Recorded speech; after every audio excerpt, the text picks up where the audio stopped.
한국인들의 전차 공급 속도를 보면 정말 사람인가 싶다. 몇 년이 걸려도 이상하지 않을 일을 오히려 3개월이나 앞당겨 끝내버렸다. 그렇다고 중국처럼 저품질의 상품을 마구 찍어내는 것도 아니고 완벽한 품질까지 자랑하고 있다. 폴란드는 다른 나라는 몰라도 앞으로 한국과의 관계는 우호국가 그 이상으로 발전시켜야 할 것이다. 다들 아시는 것처럼 작년 한 해는 한국 방위산업이 세계적인 위치에 올라서게 된 결정적인 기간이었습니다. 그리고 그 중심에는 폴란드가 있었습니다. 전쟁으로 인해 많은 나라가 무기 공급난을 겪고 있었지만 지리적으로 인접해 있는 폴란드는 그 누구보다 빠른 무기 수혈이 시급한 상황이었습니다. 폴란드의 경우 바로 인접해 있는 독일에서 대부분의 전차를 수입해 오고 있었는데요. 독일의 경우 전차를 공급받는데 최소 몇 년이 걸리는 경우도 부지기수였습니다. 그리고 독일이 전차 강국인 것 지금도 부정할 수 없는 사실이긴 하지만 통일이 되면서 과거보다 훨씬 약해진 것도 사실이었죠. 그렇다 보니 전쟁으로 인해 하루라도 빨리 전차 및 기타 무기들을 수입해야 하는 폴란드 입장에서는 독일이 아닌 다른 나라를 찾을 수밖에 없었고 그 대안이 바로 한국이었던 것입니다. 사실 폴란드 정부뿐만 아니라 국민들 사이에서도 처음 한국과 무기 수입 거래를 결정했을 때 의심이 많았습니다. 한국이 떠오르는 방위산업 강국인 건 맞지만 그래도 이 시급한 상황에 제대로 된 무기를 저렇게 빠른 납기일 안에 맞춰줄 것이라고는 믿을 수 없었기 때문이었죠. 하지만 불과 몇 달 만에 그런 의심들은 완전히 사라지고야 말았습니다. 한국은 작년 8월 폴란드와 K2 전차 및 자주포 계약을 체결하고 불과 4달 만에 폴란드 항구에 전차 배달을 완료했기 때문이었죠. 이에 폴란드 국민들은 저마다 한국을 극찬하는 반응을 보여주었습니다. 한국은 진정한 배달의 민족이라더니 왜 그런지 이제 그 뜻을 알겠다. 물론 전차를 실전에서 써봐야 알겠지만 이 세상 어느 나라도 전차를 4달 만에 공급하지는 못할 것이다. 폴란드는 이제 한국이라는 새로운 형제 국가를 얻게 됐다라면서 말이죠. 그런데 폴란드인들이 놀란 건 단순히 빠른 배송뿐만이 아니었습니다. 그와 더불어 완벽한 사후 서비스와 폴란드군 체계에 쉽게 적용될 수 있도록 호환성까지 맞춰서 수출이 진행됐었기 때문이었죠. 제일 위급하고 힘든 시기에 한국의 이러한 저력을 경험한 폴란드는 말 그대로 모든 국방비를 한국에 쏟아붓기 시작했습니다. 작년 한 해만 하더라도 폴란드와 무려 124억 달러 규모의 무기 수출 계약을 체결했는데요. 사상 최초로 방위산업 수출 수주액 170억 달러 규모를 달성하는 데 있어 폴란드가 엄청난 영향을 끼친 것입니다.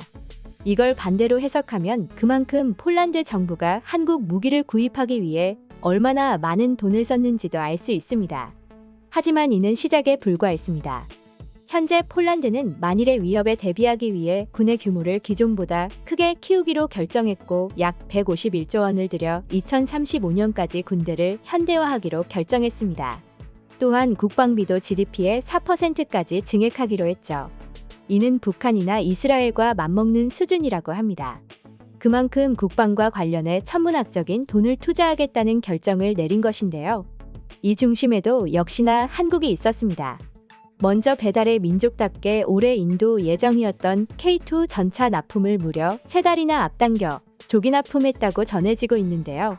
지난 6월 현대로템은 폴란드 그드니아에 K2 전차 6대를 출고하면서 기존 납기일인 9월보다 무려 3개월이나 앞당겨 납품을 완료했습니다. 최대한 신속한 출고를 위해 업무 부하가 예상되는 팀을 중심으로 인력을 재배치하고 특별 연장 근로 신청을 통한 근무 시간 연장으로 업무 효율을 높였기에 가능했다고 현대로템 측은 밝혔습니다. 폴란드인들 입장에서는 이런 한국인들을 보면서 경이로움과 동시에 공포심까지 느낀다고 하는데요. 정말 마음만 먹으면 뭐든지 해내기 때문이었죠.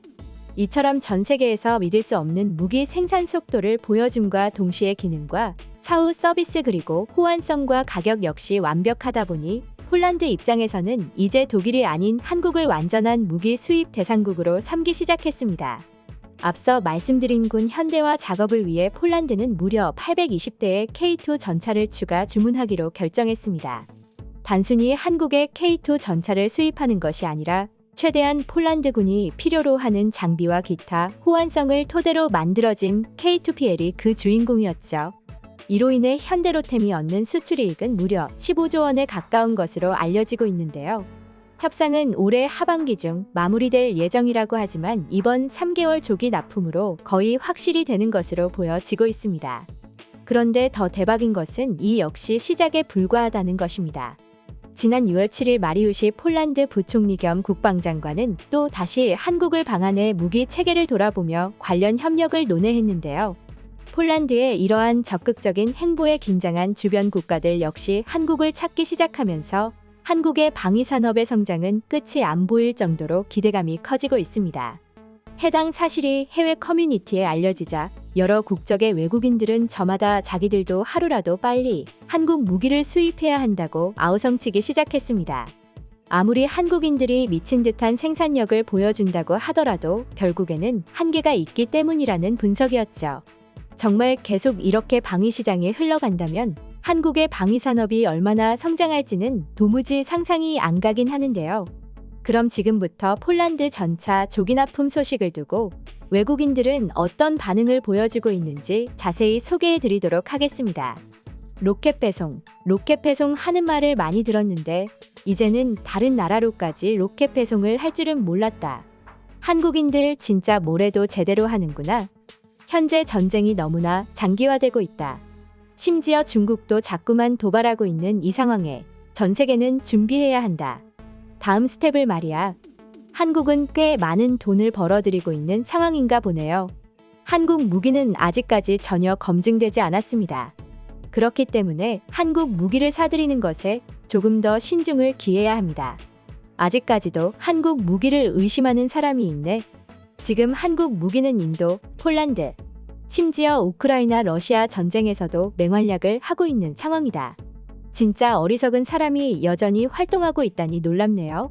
현재 한국 무기는 미국에서도 관심을 가지고 있으며 더불어 영국에서도 한국의 전차를 수입하기를 고려하는 단계가 되었습니다. 한국 무기에 대한 의심은 이제 접어도 되지 않을까요? 한국이 얼마나 대단한 나라인지는 이번을 계기로 알게 됐습니다.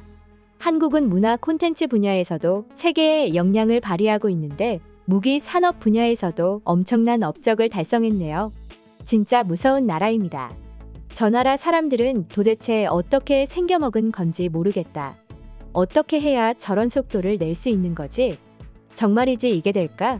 생각하면 다른 나라는 안 된다고 부정적인 여론이 절반 이상일 테지만 한국은 가능할 것이다가 아마도 100%가 아닐까 싶어.